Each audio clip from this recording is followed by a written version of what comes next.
السلام عليكم ورحمة الله وبركاته، حياكم الله. طبعا اليوم من خلال دعوة أخوي أبو سيف فليجة العماري الثابتي، حضر الشيخ فيصل الحروش الجربة أبو عبد الله، فنبي نغتنم الفرصة ونتناقش مع أبو عبد الله، والحديث لا يمل. أنا أقول هذا الكلام من خلال لقاءات سابقة مع أبو عبد الله.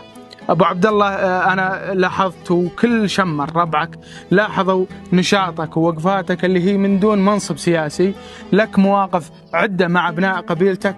نشوفك اليوم مع الوزير، نشوفك اليوم مع المسؤول، وبنفس الوقت اللي يجينا مثل هالاجتماعات البسيطة عند شمر نلقى أبو عبد الله.